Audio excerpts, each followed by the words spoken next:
하나님 말씀 에베소서 2장 20절에서 22절까지 보도록 하겠습니다. 하나님 말씀 받으실 때 자리에서 일어나 주시기 바랍니다. 하나님 말씀이 이러합니다. 너희는 사도들과 선지자들의 터 위에 세우심을 입은 자라. 그리스도 예수께서 친히 모퉁이 돌이 되셨느니라. 그의 안에서 건물마다 서로 연결하여 주 안에서 성전이 되어가고 너희도 성령 안에서 하나님이 거하실 처소가 되기 위하여 그리스도 예수 안에서 함께 지어져 가느니라. 아멘.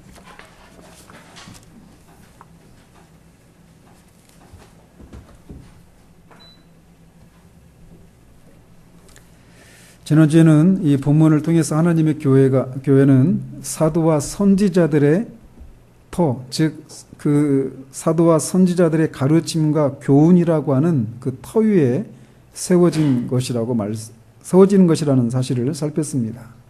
즉 그 사도들이 전한 그런 가르침과 교훈에 동의하고 믿는 사람들로 세워진 것이 교회라는 것이죠. 그뿐만 아니라 교회의 모퉁이 돌이 되신 예수 그리스도와 생명적인 연합을 이루고 있는 사람들에 의해서 세워진 것이 교회라고 말씀을 드렸습니다.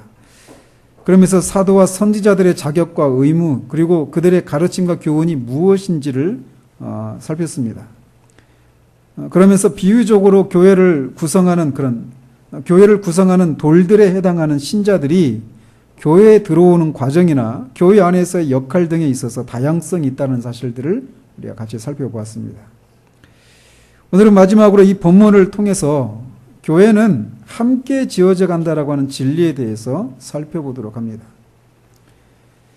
사도는 지금 이 편지를 받고 있는 에베소에 있는 그 성도들이 전에는 허물과 죄로 죽어 있었고 세상에서 하나님도 없었던 사람들이었는데 이제 하나님의 교회로 들어오게 되었다라고 말을 합니다. 그래서 그들이 하나님의 가족이 되었고 성도들과 동일한 시민이 되었다라고 말을 하고 있습니다. 그러면서 그는 21절에서 그들이 주 안에서 성전이 되어가고 있다라고 말을 합니다.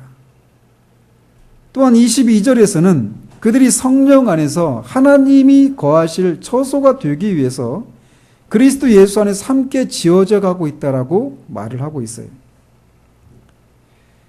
이 21절, 22절에서 말하고 있는 이 말은 아직 교회는 공사가 모두 끝나지 않아서 하나님이 거하실 만한 처소가 되지 못했다고 말하고 있는 것입니다. 하나님이 거하실 처소가 되기 위해서 지어져 간다 이렇게 말하고 있단 말이죠. 마치 이스라엘 백성들이 광야에서 성막을 다 지었을 때 또 솔로몬 왕 때 성전을 다 짓고 나서 완공하고 다 완공한 다음에서야 하나님께서 지성소에 쉐키나의 영광으로 임했던 것처럼 공사가 모두 끝난 후에야 하나님이 거하시는 것처럼 그렇게 말을 하고 있다는 것입니다. 그런데 사도는 다른 곳에서 특히 고린도전서 3장 16절에서는 고린도 교회를 향해서 이렇게 말을 합니다.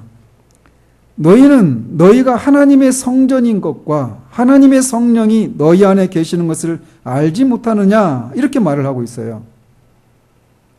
즉 여기 에베소서 2장 21절 22절에서는 성전이 되어가고 있다. 아직 완성이 안 됐다라는 겁니다. 그리고 하나님이 거하실 처소가 되기 위해서 함께 지어져 가고 있다. 아직 이루어지지 않았다. 아직 교회가 완공되지 않았다. 그래서 하나님이 거하실 처소가 못 된다. 이렇게 말하고 있는 셈이에요. 그런데 고린도전서 3장에서는 너희가 하나님의 성전인 것과 하나님의 성령이 너희 안에 거하시는 것을 알지 못하느냐 이렇게 말을 하고 있어요. 그래서 이 에베소서나 고린도전서에서와 이 말이 서로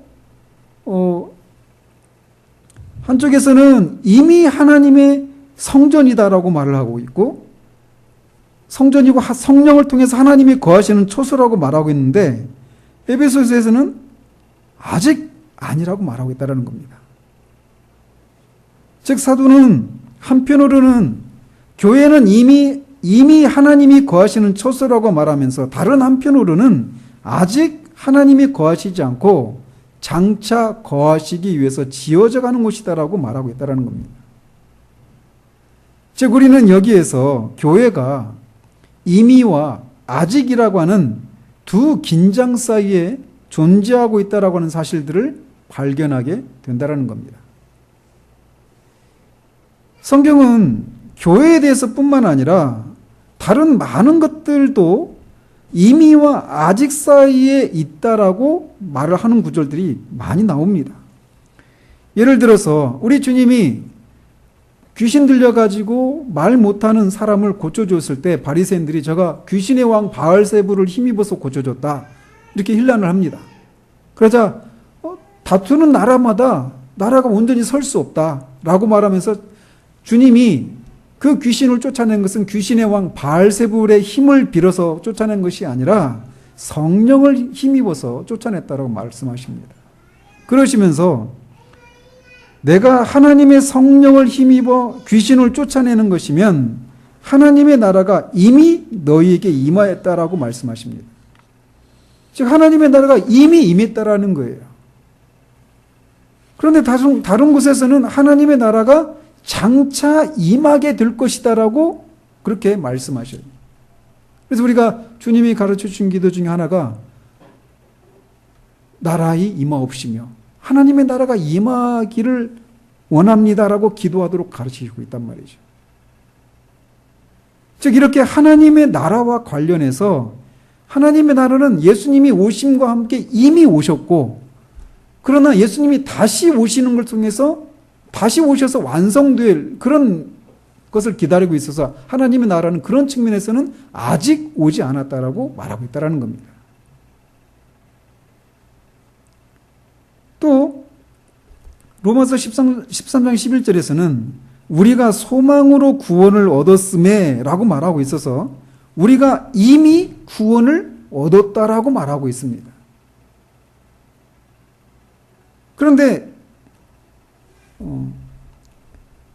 그런데 이 같은 장 로마서 8장 24절에서 그렇게 우리가 소망으로 구원을 얻었음에 라고 말하고 있어서 이미 우리가 구원을 받았다라고 말하고 있어요.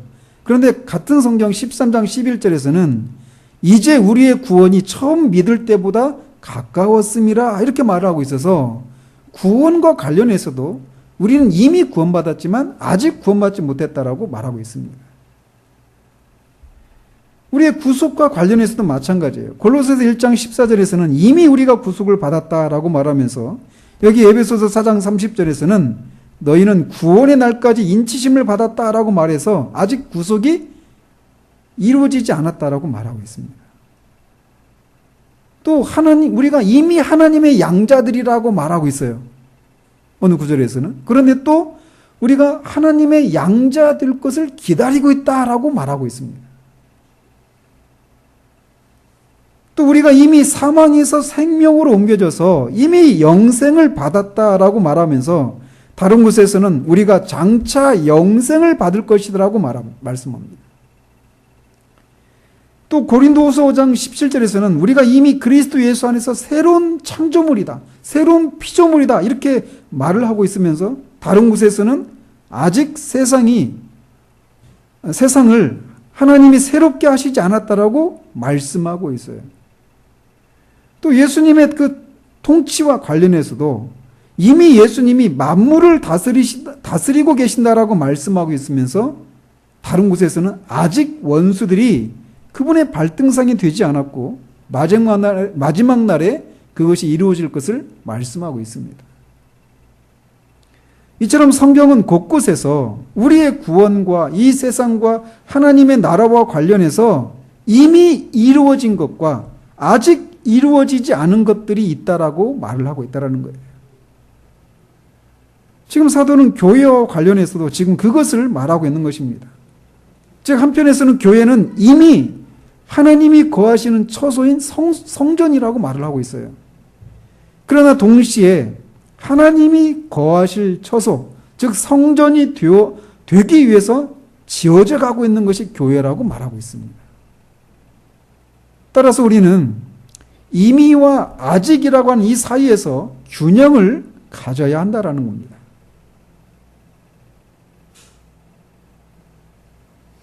한편 교회는 어떤 특징을 드러내는 공동체인가라고 하는 것을 먼저 생각할 필요가 있습니다.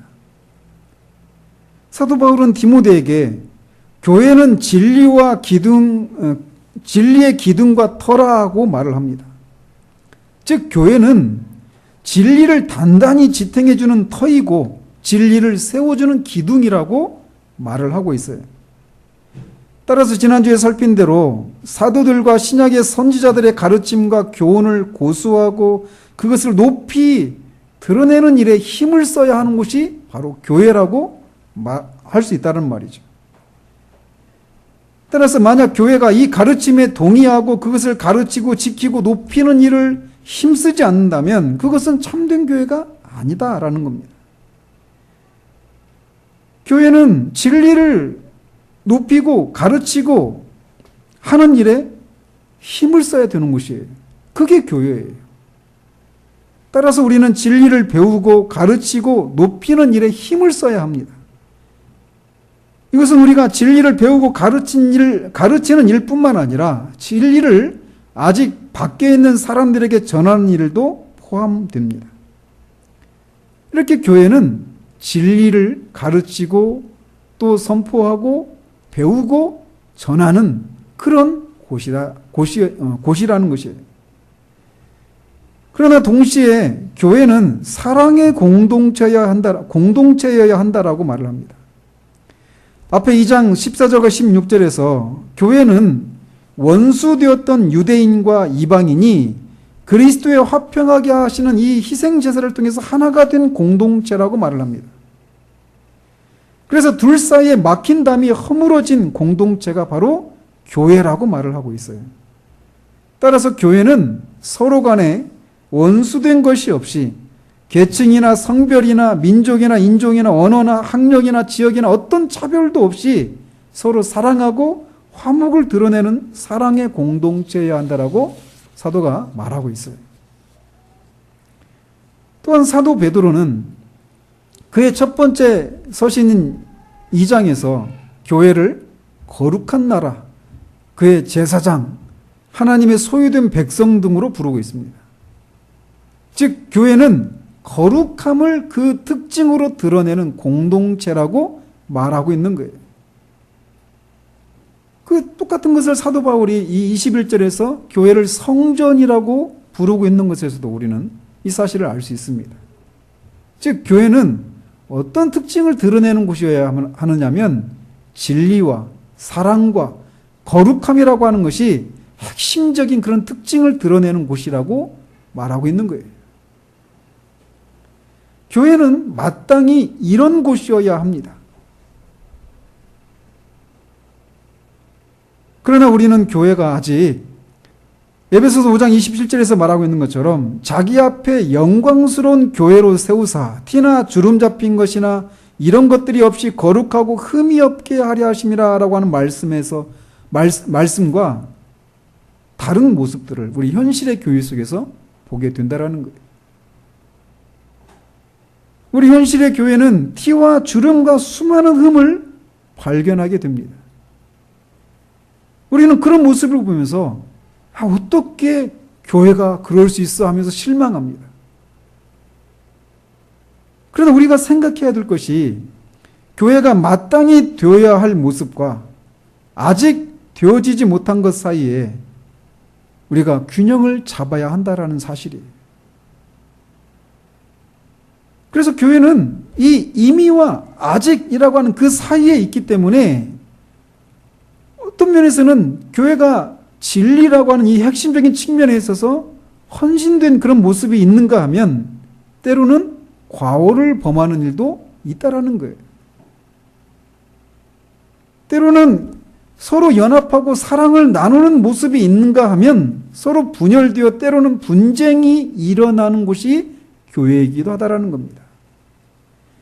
또 때로는 거룩하고 순수한 모습이 있는가 하면 여전히 불순하고 거룩하지 않은 모습도 있는 것이 이미와 아직 사이에 놓여 있는 이 땅의 현실의 교회의 모습이라고 하는 것을 우리가 기억해야 한다는 거예요. 예를 들어서 성경에서 가장 문제가 많은 교회가 있다면 고린도 교회일 것입니다. 사도는 그들이 예수 그리스도 안에서 모든 언변과 모든 지식의 풍족한 것을 인해서 하나님께 감사했습니다. 즉 그들은 진리를 알고 있었어요. 근데 그럼에도 불구하고 그들은 동시에 거짓 사도들의, 거짓 선생들의 거짓 가르침을 분별하지 못하고 사도 바울의 사도됨을 의심했습니다. 교회가 진리가 드러나는 공동체여야 되는데 두 가지 모습이 같이 있더라는 것이죠. 또 그들을 향해서 사도는 앞에서도 인용했듯이 3장 16절에서 말하고 있는 것처럼 15절에서 말하고 있는 것처럼 성령이 거하시는 성전이라고 그들을 부릅니다. 그런데 그들은 음행의 문제와 불경건한 삶을 인해서 사도로부터 책망을 받아야 했던 그런 교회였어요. 그럼에도 불구하고 사도는 그들을 고린도에 있는 하나님의 교회라고 부르기를 주저하지 않았습니다. 물론 이 말이 우리가 교회가 범하는 실수와 잘못들을 묵인해야 한다라고 하는 것을 의미하지 않습니다. 또 아직이라고 하는 말로 교회의 실수와 잘못을 두둔해서도 안 돼요.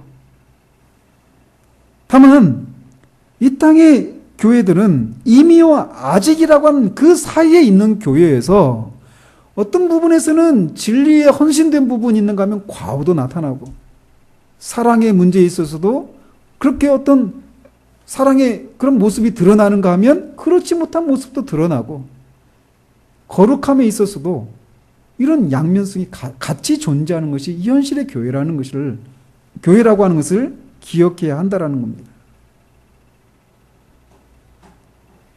그럼에도 불구하고 우리는 앞에서 말씀드린 것처럼 교회가 진리와 사랑과 거룩함이라고 하는 특징을 드러내는 그런 교회 되기를 소망하고 그것을 우리가 나가야 할 목표로 삼아야 합니다. 그렇기 때문에 우리는 믿음의 선한 싸움을 싸워야 하는 것이에요. 교회가 진리의 측면에서, 사랑의 측면에서, 거룩함의 측면에서 마땅히 주름 잡힌 것이나 티나 흠이 없어야 되는 그런 모습을 드러내야 되는데 그렇지 못한 그런 모습을 보면서 믿음의 선한 싸움을 싸워 나가야 한다는 것입니다. 또 평안의 매는줄로 성령이 하나 되게 하신 것을 힘써 지키는 일들을 해야 돼요. 또 교회에 거짓된 가르침이 들어오면 그것에 맞서서 싸우고 때로는 징계도 해야 한다라고 하는 권면을 받게 된다라는 것입니다. 그러나 우리 주님이 다시 오셔서 세상을 심판하시고 만물을 새롭게 하시기 전에는 교회가 마땅히 되어야 할 모습을 띠지는 못할 것입니다. 왜냐하면 사탄이 곡식 가운데 가라지를 뿌릴 것인데 그 가라지를 뽑다가 알고까지도 상하게 되기 때문에 주님이 오실 그 추수 때까지 곡식과 가라지를 그냥 자라게 두실 것이라고 주님이 말씀하셨기 때문이에요. 그렇지만 다시 말씀드리지만 우리는 교회가 이 세 가지 핵심적인 측면에서 계속해서 성장하고 자라기를 꾀해야 합니다. 진리와 사랑과 거룩함에 있어서 말이죠. 그 과정에서 우리는 거기에 미치지 못한 것을 인해서 탄식하고 또 그렇게 될 것을 고대하고 소망하면서 인내하는 일들이 요구된다라는 것입니다.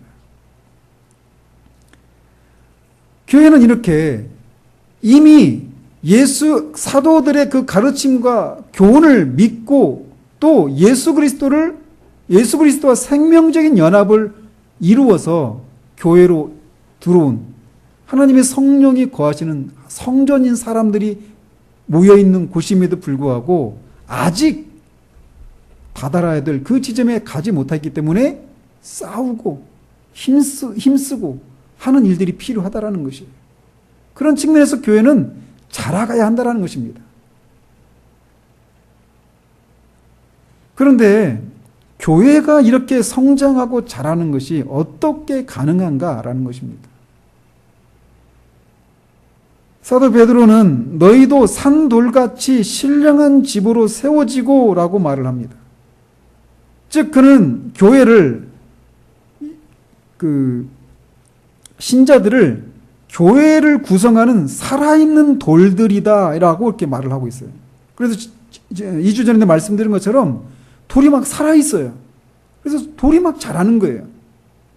즉 교회가 그래서 그 자라는 돌들에 의해서 교회도 같이 자라는 거예요. 즉 교회가 성장하고 자란다라고 하는 것은 교회를 구성하는 신자 한 사람 한 사람이 성장하고 자라는 것을 통해서 교회도 성장하고 자란다라는 것입니다. 성숙한 교회는 성숙한 교인들로 이루어지는 거예요. 따라서 우리 각자가 진리를 아는 지식에서 자라지 않는다면 또 그 진리에 헌신하고 진리를 따라 살고 진리를 높이고 배우는 일에서 자라지 않는다면 교회가 진리의 측면에서 자라는 것은 있을 수 없다라는 것입니다.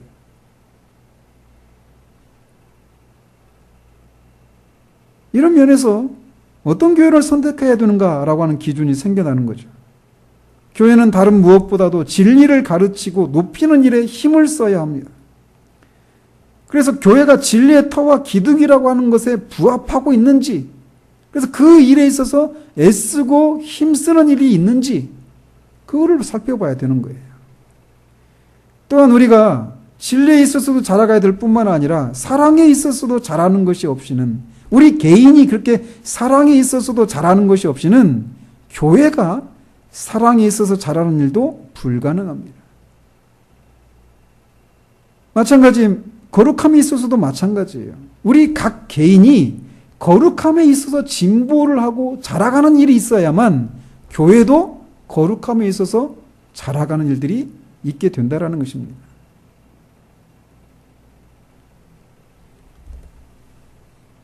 지나가면서 말씀을 드리자면 우리가 신앙생활을 하는 목적에 대해서 우리는 자주 생각을 해야 합니다.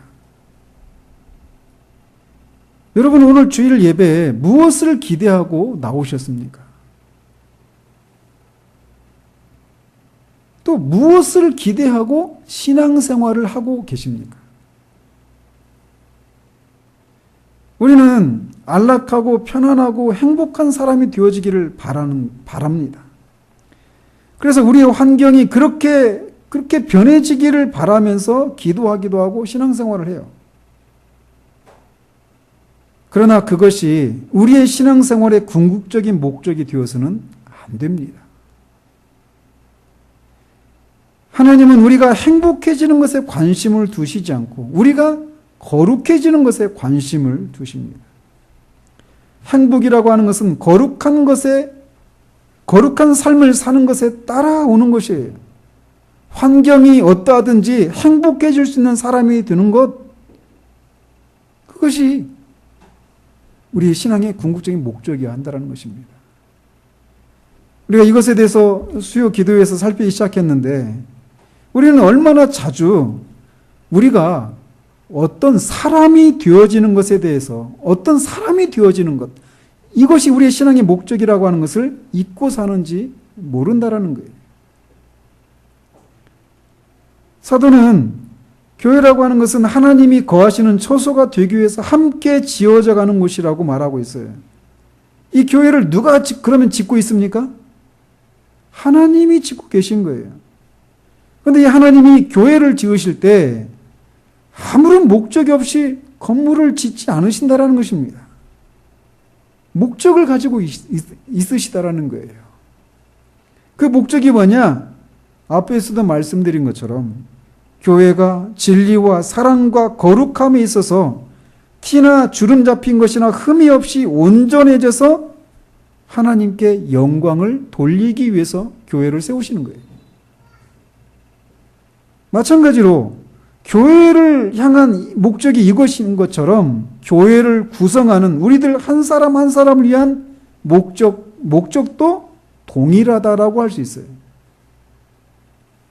즉 우리의 인격이 진리와 사랑과 거룩함에 있어서 온전함을 드러내는 것이 우리를 향한 하나님의 목적이라고 할 수 있다는 것입니다. 즉 이것을 다른 말로 표현한다면 우리의 인격이 진리와 사랑과 거룩함에 있어서 완전하신 우리 주 예수 그리스도의 인격을 담는 것, 그것이 우리를 향한 하나님의 뜻이다라고 말할 수 있다는 거예요. 우리가 온전한 그리스도와 같이 온전한 인격의 사람들이 되는 것이 우리를 구원하신 목적이라는 것이에요. 우리가 그런 사람이 될 때 하나님은 하늘의 통치자들과 권세들에게 하나님이 얼마나 지혜로우신 분이시고 오래 참으시고 신실하시고 인자와 자비와 사랑이 풍성하시며 선하시고 거룩하신 분이신가를 드러낼 수 있게 된다는 것입니다. 저는 점점 이 사실에 신앙의 초점이 맞추어져 가는 것을 봅니다. 물론 아직 이루지 못한 모습이 너무나 많지만 우리가 온전한 사람이 되어지는 것이 우리의 신앙생활의 목적이라고 하는 것을 생각할 때 지난날 제 신앙이 얼마나 어렸었는가라고 하는 것을 생각하게 돼요. 우리가 어떤 상황 가운데 있든지 하나님은 그 모든 상황을 통해서 우리를 온전한 사람으로 빚으시기 위해서 그런 상황을 허락하셨다라고 하는 것을 기억할 수 있어야 돼요. 내가 힘든가 힘이 들지 않은가 내게 유익이 있는가 손해가 있는가 이런 것에 우리가 집착하는 게 아니라 그 모든 상황을 통해서 하나님께서 나를 어떤 사람으로 빚으시기 위해서 그런 상황 가운데 두셨는가를 생각해야 한다는 겁니다.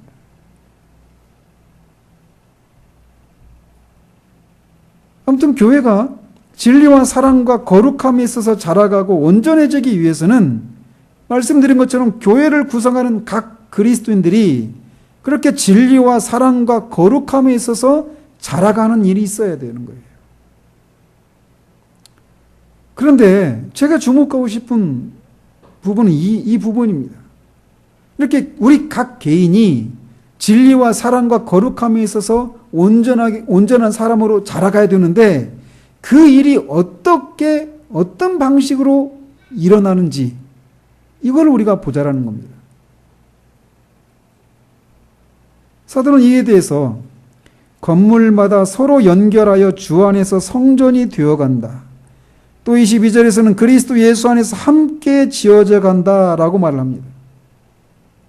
사도의 이 말은 교회가 성장하는 것은 그리스도인 각 개인이 성장하는 것을 통해서 이루어지는데 각 그리스도인들은 서로 연결되어 있고 함께 지어져 간다라고 말을 하고 있어요. 즉 혼자서 개인적인 경건 생활에 힘쓰는 걸 통해서 온전한 인격의 사람으로 자라가는 것이 아니라 서로 관계를 맺는 가운데 함께 자라가는 것이다라고 말하고 있다는 겁니다. 이 사실은 매우 중요합니다. 방금 전에도 말씀드렸지만 우리의 신앙생활의 목적이 우리가 그리스도처럼 온전한 사람이 되는 것에 있다라고 하는 사실을 우리가 얼마나 간과하고 있는지 몰라요. 그렇기 때문에 하나님께서 이런 목적을 위해서 사람들과 관계를 맺고 인격을 훈련시키고 빚으신다라고 하는 사실도 자주 있는다라는 거예요. 하나님이 한 사람을 빚으시기 위해서 묶어놓은 최소한의 단위는 가정입니다. 그런데 모든 가정은 남편과 아내로부터 시작이 돼요. 그런데 결혼 생활을 하다 보면 많은 갈등과 다툼이 일어납니다. 이번 주에도 어떤 형제로부터 결혼 생활에서 겪고 있는 어떤 어려움들에 대해서 이렇게 잠깐 얘기를 나눌 기회가 있었는데 제가 했던 얘기가 그런 갈등과 다툼은 모든 가정들 속에 있다. 만약 없다면 그는 어느 한쪽에서 일방적으로 참고 있기 때문이다. 아니면 그래서 그 관계가 피상적인 관계이기 때문에 그렇게 갈등도 없고 싸움도 없는 것이다라고 말을 했어요. 정말 서로에게 정직하고 서로가 온전한 결혼 생활을 이루고자 한다면 거기는 반드시 갈등과 싸움이 있습니다. 왜냐하면 우리 모두가 이기적인 죄인들이기 때문에 그래요. 다 자기중심적이니까. 그래서 상대방이 나를 이런저런 것으로 무시하고 있다. 내가 바라는 대로 상대방이 해주지 않는다는 것 때문에 뭐 사네 못 사네 하면서 갈등과 싸움이 있기 마련이에요.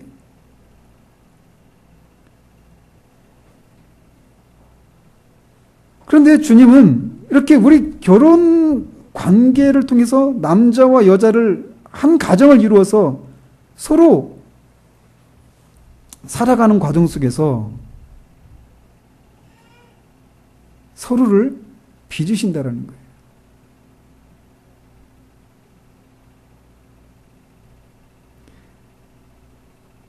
서로 다른 사람이 만나서 같이 살아간다라고 하는 것처럼 쉬운 게 없습니다. 어려운 게 없습니다. 거꾸로 말했네요. 보통 힘든 게 아닙니다. 처음에는 이렇게 저렇게 얘기도 하고 뭔가를 개선해보고 이렇게 바꿔보려고 하다가 자꾸 그렇게 해봐야 어떤 변화도 없고 그러면서 이제 괜히 말해봐야 긁어부스럼이다 하면서 그냥 포기하고 사는 거죠. 그러면서 마음속으로는 저 사람은 원래 저런 사람이지. 저 사람은 절대 안 바뀌어 하면서 그냥 포기하고 삽니다. 그러나 결혼 생활은 우리 인격의 훈련장이에요. 그래서 한편으로는 상대방이 나에게 기쁨의 대상이고 어떤 신뢰할 만한 그런 사람이라고 하는 그렇게 나에게 다가오면서도 한편으로는 도무지 이해할 수도 없고 용납할 수도 없는 그런 모습도 있는 거예요.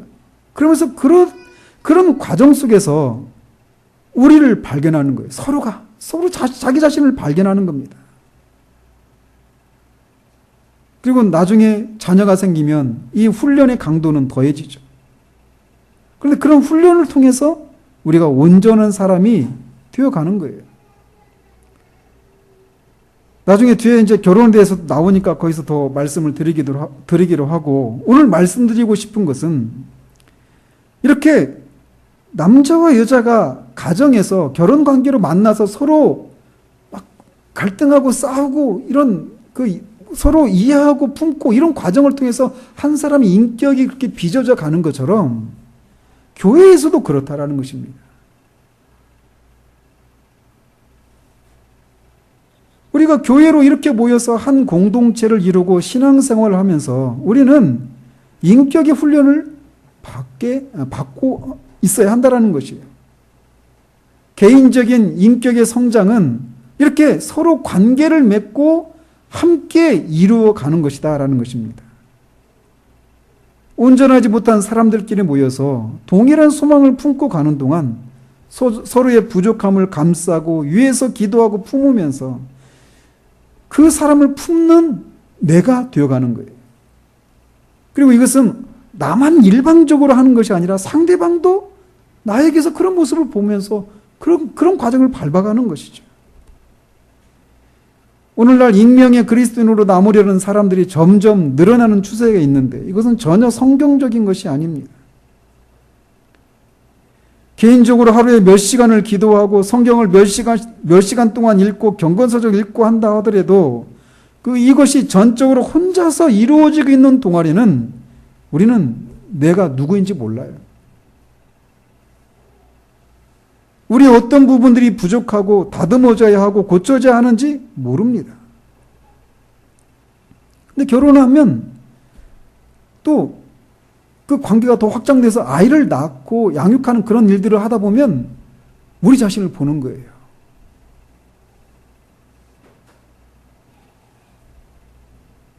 부딪혀야 되는 거예요. 그래야 우리 자신을 볼 수 있는 겁니다.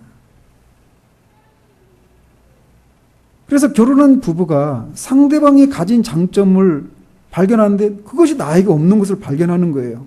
그래서 내가 그걸 배우는 겁니다. 또 상대방에게 있는 부족함들을 또 내가 채워주고 상대방에게 있는 연약함을 내가 사랑으로 품고 상대방이 나한테 준 상처를 내가 용서하고 나도 상대방에게 준 상처를 용서를 구하고 그래서 서로 사랑하고 용납하고 또 나를 희생하고 상대방을 섬기는 것을 통해서 우리의 사랑이 거룩함이 자라가는 것처럼 교회 안에서도 마찬가지라는 겁니다. 교회 안에서 부족함과 연약함을 우리가 찾으려고 한번 해보십시오. 한 주만 나와도, 한 주만 우리 다른 교인들이 와서 우리 교회에서 한 주만 예배드리고 하루만 그렇게 같이 지내보면, 아, 이 교회는 뭐가 없고 뭐가 부족하고 이런 거 금방 찾아냅니다. 우리도 마찬가지예요. 다른 곳에 가면. 상대방에게서 부족한 것들을 우리 마음에 들지 않는 것을 찾아내려고 마음만 먹으면 많은 시간이 지나지 않아도 많이 찾아낼 수 있습니다. 문제는 그런 것들 앞에 내가 어떻게 반응하는가에 의해 우리의 인격이 더 성장하고 진보하느냐가 결정된다는 겁니다. 그런 부족함에도 또 내 마음에 들지 않는 것들에도 불구하고 품고 사랑할 수 있는 나. 상대방에게는 있지만 나에게는 없는 것들을 발견하고 배우고 고쳐가는 과정을 통해서 우리가 성장하고 변해가는 거예요. 그런데 우리는 이런 것들을 생각하지 못하고 내가 얼마나 기도하고 간절히 기도하고 얼마나 책을 읽고 성경을 읽고 경건생활을 힘을 쓰는지 이런 것에만 마음을 기울이는 경향들이 있다는 것입니다. 그렇지만 우리가 바로 옆에 있는 지체들을 섬기고 사랑하고 또 그렇게 지지고 볶는 과정을 통해서 서로의 인격이 깊어지고 온전해져 가는 것이 우리의 신앙생활의 목적이라고 하는 것을 잊는다면 우리는 기도는 열심히 하는데 인격은 온전하지 못한 사람, 교회에 이런 열심을 내는데 인격이 온전하지 못한 그런 사람이 되고 마는 거예요. 그래서 사도는 함께 지어져 간다라고 말을 합니다. 이 진리의 귀를 기울이십시오.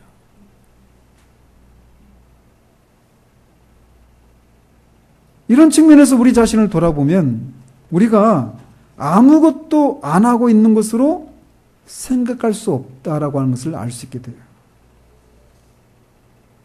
우리가 지난주 성경 공부하면서 그런 질문 제가 드렸잖아요. 마지막에 하나님을 영화롭게 하고 있습니까? 이렇게 질문했을 때 선뜻 대답하지 못했잖아요. 왜 못했어요?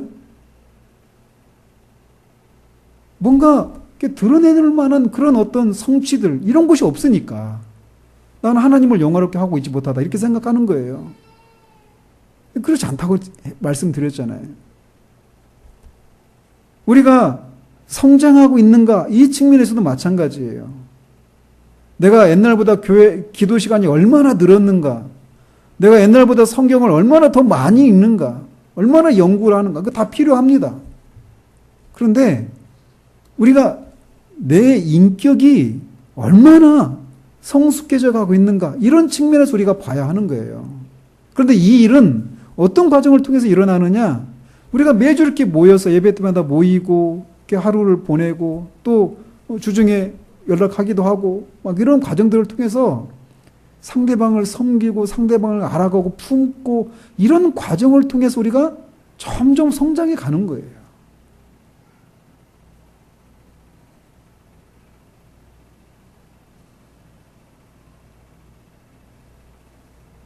하나님 나라에 대한 동일한 소망을 품고 같은 길을 가는 사람들끼리 서로 돕고 사랑하고 품는 모습은 얼마나 아름다운 모습이겠습니까?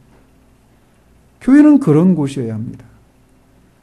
교회가 이루어야 하는 것은 교회가 이미 하나님이 거하시는 성전이지만 아직 주님의 재림 때 새 예루살렘에서 하나님이 거하시는 것처럼 거하시지 않는 것이기 때문에 이런 투쟁이 요구되는 것입니다.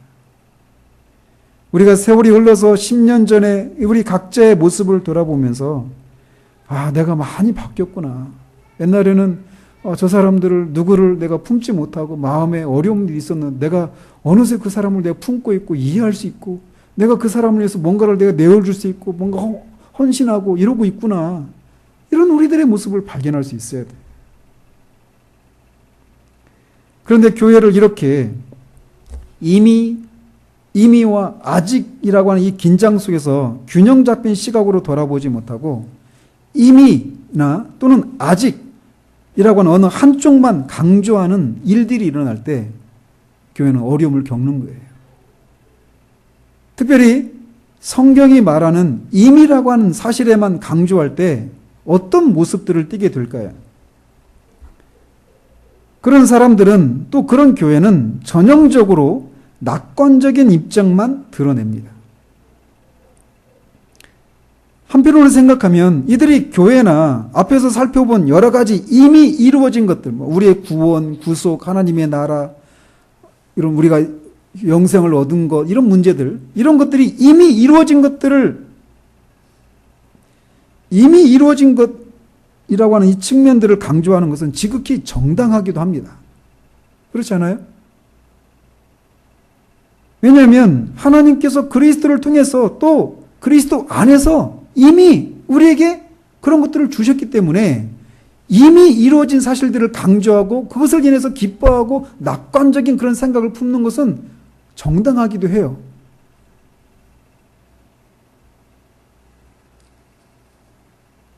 그렇지만 그래서 그들이 그렇게 하나님께서 그리스도를 통해서 이미 이루신 일들과 이미 우리에게 주신 것들을 통해서 그분이 하신 일의 영광을 드러내고 그분을 영화롭게 하기 위해서 임의를 강조하는 겁니다. 그래서 그들은 이미 우리가 완전해지고 교회 안에 더 이상 악이 존재하지 않는 듯한 인상을 주기까지 해요. 항상 웃는 얼굴로 다니면서 더 이상의 싸움이 필요하지 않고 오직 이미 이루어진 사실에 대한 감사와 찬송만 있을 따름이라고 하는 인상을 줍니다. 이미만 강조하면. 제가 전에 다니던 교회에서 한 청년이 기도할 때 제가 기도를 듣고 싶어서 들었던 게 아니라 크게 하니까 들렸어요. 근데 기도를 하는데 기도 시간 막 1시간이 넘게 기도해요. 근데 그 기도가 처음부터 끝까지 아버지 감사합니다. 아버지 찬양합니다. 찬양과 감사밖에 없어요. 왜냐하면 이미 하나님이 그리스도 안에서 이루셨기 때문에. 그래서 어떤 투쟁도 씨름도 할 필요가 없는 듯한 그런 인상을 주었어요. 그러나 비록 그 동기나 근거가 바르다고 하더라도 아직 이루어지지 않은 현실을 인식하지 못하고 있기 때문에 그들의 신앙은 결국 환멸과 냉소를 불러올 뿐입니다. 이미 이루어졌다며 그런데 이것밖에 안 돼? 이런 환멸, 냉소를 불러올 뿐이에요. 이미만 강조하면.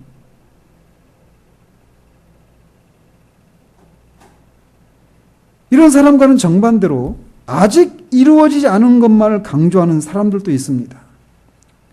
그들은 이미만을 강조하는 사람과는 정반대로 매우 우울하고 비관주의자라고 하는 인상을 풍깁니다. 그들은 아직 그리스도의 사역이 완성되지 않았다라고 하는 것을 강조합니다. 그래서 그리스도의 재림을 기다려야 한다라는 사실을 강조해요. 이들은 우리 개인이 또 교회가 진리에서 자라고 거룩함에 있어서 성장하는 것이 불가능하다라고 하는 인상을 주기까지 합니다. 이들은 우리 그리스도인이 어떤 삶의 영역에서도 승리하고 잘하는 것이 불가능하다라고 하는 인상을 주기까지 합니다. 왜? 아직 이루어지지 않았으니까. 아직 거룩해지지 않았으니까. 아직 교회가 주름과 티와 흠이 있으니까. 근데 이들이 그렇게 하는 것은 이미만을 강조하는 사람이 하나님께서 그리스도 안에서 이루신 것들을 인해서 그분을 영화롭게 하고자 하는 바른 동기에서 그랬던 것과 달리 이들이 그렇게 아직을 강조하는 것은 인간의 부패성과 연약함을 강조해서 겸손해지고자 하는 그런 동기에서 그렇게 아직을 강조하는 겁니다. 그러나 그들의 신앙의 결과 매우 우울하고 부정적인 인상을 풍긴다라는 것이에요. 그래서 그들은 이런 비관주의는 아직 내가 또 교회가 완전함에 이르지 않았으니까 이렇게 하는 것은 당연하지라고 하면서 쉽게 자기 위안을 삼는 것으로 전락할 수 있다는 거예요. 그러니까 내가 아직 온전한 사람이 못 됐어요. 그 이유가 뭐예요? 아직 그리스도가 오셔야 그 일이 일어나니까 아직 현재 내가 그렇지 못하다라는 거예요. 그러면서 그냥 내 자신이 또 교회 안에 있는 그런 악을 그냥 등한시하는 겁니다. 아직 그렇게 온전할 수가 없으니까 라고 하면서 말이죠. 그래서 교회 안에 있는 악을 묵인하거나 그것에 대해서 냉담한 반응을 보이게 되기 쉬워요. 이런 사람들은 하나님께서 그리스도 안에서 이미 이루어 놓으신 일들을 간과하게 있기 때문입니다. 따라서 우리는 이 두 가지 입장 중 어느 것도 택해서는 안 돼요. 우리가 택할 제3의 길, 즉 성경적인 길은 이미와 아직 사이에 존재하는 성경적인 현실을 붙들어야 한다라는 것입니다. 즉 예수 그리스도께서 초림을 통해서 하신 일과 또 재림을 통해서 하실 일들에 대해서 똑같이 비중을 두어야 한다는 거예요.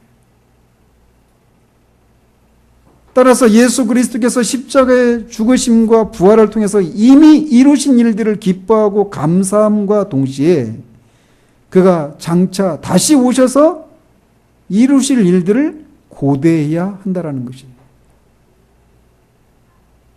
우리는 하나님께서 그리스도를 통해서 이미 하신 일들과 그 안에서 이미 우리에게 주신 것들을 인해서 그분께 감사하고 영광을 돌리고 그분이 이미 이루어 놓으신 것들을 맛보아 알기를 위해서 힘써야 합니다. 그러나 그렇게 해야 될 뿐만 아니라 우리의 무지와 연약함과 부패함과 신실하지 못함을 인해서 겸손하게 고백을 하며 그런 것들을 겸손하게 고백하면서 그리스도의 재림을 기다려야 하는 거예요. 우리는 하나님께서 이렇게 교회로 불러주셨습니다. 언제까지 우리가 서로 이곳에서 같이 지낼지 모르지만 우리가 기대하고 인내해야 할 것은 바로 이것입니다. 즉 교회가 하나님이 거하실 처소가 되기 위해서 함께 지어져 가는 곳이다라는 사실이에요. 혼자서 믿고 성장하는 그런 신앙은 없습니다. 서로 부딪히고 상처를 주기도 하고 받기도 하는, 실망하기도 하고 실망을 주기도 하는 그런 과정 속에서 그런 상대를 이해하고 사랑하고 용서하고 품는 과정을 통해서 우리는 사랑해서 자라가야 해요. 또 진리를 배우고 가르치고 실천하고 전하는 것을 통해서 진리를 아는 지식에 있어서도 서로 자라가야 합니다. 이 일에 있어서 서로 돕는 일들이 필요해요. 또 우리의 삶이 거룩함에 있어서도 자라가야 합니다. 아직 우리는 마땅히 되어야 할 그런 모습을 여러 부분에서 부족함과 연약함을 드러내고 있습니다. 그러나 우리가 이런 현실을 인해서 탄식할지언정 낙심하지 않는 것은 우리 주 그리스도 예수 안에서 시작하신 일들을 반드시 이루실 것이라고 하는 것을 확신할 수 있기 때문이에요. 우리가 이것을 확신할 수 있는 것은 이것을 반드시 이루시겠다라고 하는 보증으로 교회 안에 그리고 우리 안에 성령을 주셨다는 사실입니다. 그러므로 우리가 진리와 사랑과 거룩함에 있어서 온전해지고자 하는 소망을 품고 함께 지어져가는 일들에 우리 자신을 내어주고 서로에게 헌신하는 그런 과정을 통해서 하나님이 거하시는 거룩한 처소로 우리가 그렇게 지어져가는, 같이 성장하는, 교회도 그렇게 성장하고 자라는 일들이 있기를 우리 주님의 이름으로 축원드립니다. 기도하겠습니다.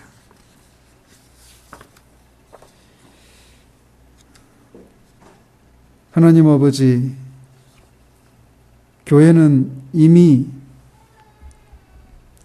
사도들의 가르침과 교훈을 믿고 예수 그리스도와 생명적인 연합을 이루고 있는 사람들의 모임이어서 이미 하나님이 거하시는 성전입니다. 그럼에도 불구하고 아직 하나님이 거하시는 처소가 되지 못해서 그렇게 처소가 되기 위해서 지어져 가고 있는 그런 곳이기도 하다라는 사실들을 우리가 살펴보았습니다.